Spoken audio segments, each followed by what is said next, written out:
between 50,000 and 70,000 naira, you will not have to pay tax.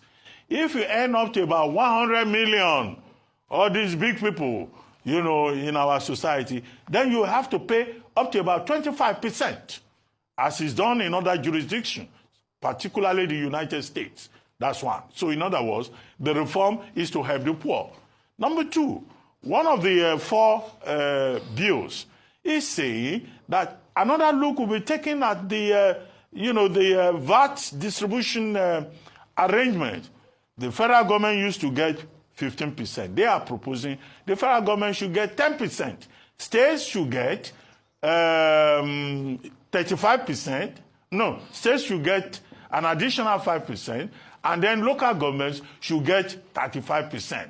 Another thing is that every state should earn, in terms of VAT collection, according to the consumption of its people. That is the equity that Oyedele was talking about. In other words, sales tax is what states can collect. Sales tax, not import tax, not other taxes that are due to the federal government. In other words, this is about reform coming from a government and administration that says it is reform-minded. The ethnic angle that people have put into it, the territorial angle that people have put into it, is where the controversy comes from. And the sum of the presentation by Zach Adedeji and Taiwo Oyedele is that this is a tax reform that will help Nigerians. Now, I think it's important that the Senate, the National Assembly, takes a look at these reforms. But to take a position that they are resistant to change and that you cannot change the tax situation in Nigeria is, inadvisable. And they should not play politics with tax. Taxation and tax administration haven't been a major problem in this country, even since colonial times. Okay, so the truth is there were about 4 bills. Barring anything, the Senate will pass that tax bill, and it's as good as a done deal.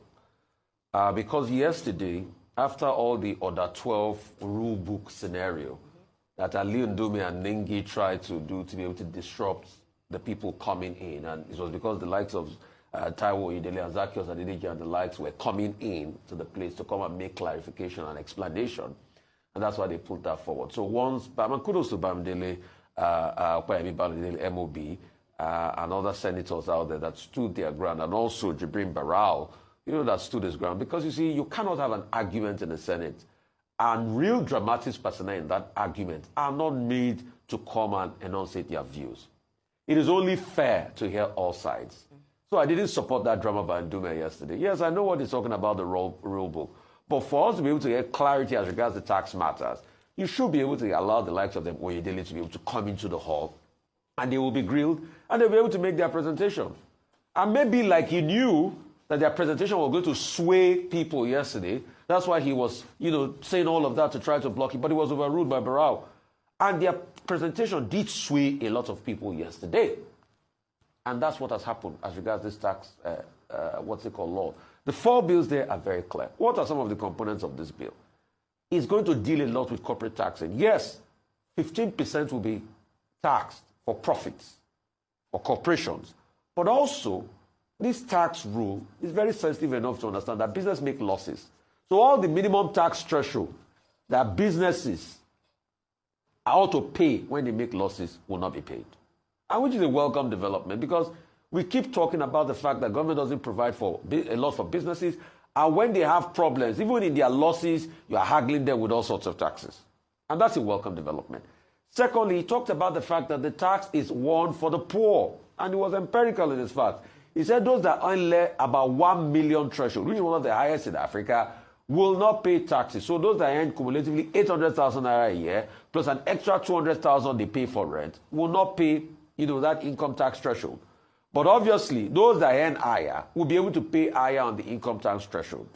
But my grouse has always been, hope all what we collect in these taxes, we use it to subsidize life for the poor. Because that's the way it works in other countries. But in this country, the rich gets richer, they don't even pay taxes. I think the very first person that tried to have conversations about taxation in recent time was the former Minister of Finance, when the one that was, Kemi Adeosun, And she made a very startling revelation that says not up to, in a country where they say a lot of billionaires, not up to 100 people pay over 20 million naira income taxes in this country. And it was a big revelation when they made that revelation there.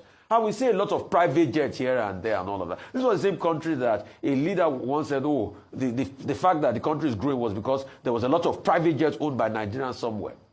But the truth has to be said, people were not paying their fair share in taxes. So that point now has been clarified.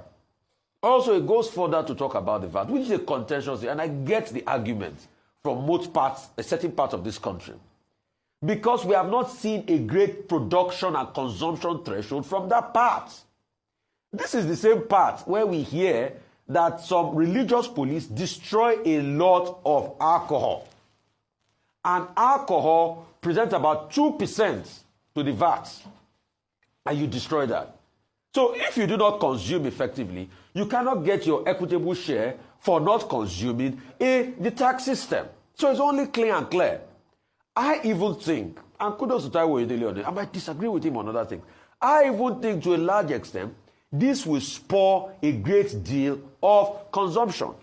So governors in these states that are not meeting the threshold of consumption will buckle up and be able to ensure they create consumption. And how can they do it easily? Tourism potentials. There are many tourism potentials in the north that have not been tapped into. I mean, I don't know why today, around the Mambela Plateau area, cable cars have not been built. They can't build resort hills and mountains around the Mambela area. That will be able to bring in a lot of influx of people, and it will bring about tourism potential. Look at the Yankari Games reserves. Look at other natural resources. So it's about spurring productivity in this area. And most importantly, he talked about harmonization of creation of new tax offices and all of that, and harmonization of the hitherto existing bills. I think for further reading, a lot of Nigerians will also go and study the bill even better. But barring any last-minute changes, it's going to go through in the Senate. And this is another win for President Tinubu. And in terms of consultation, give it to Taiwo Oyedele. He made his wide consultation. People were represented on this body. He's been at this since his administration started. And let us only see. See, any tax bill obviously will be up for reviews. If people have other considerations, they should be able to itemize this consideration and put in the review when it finally pushes on.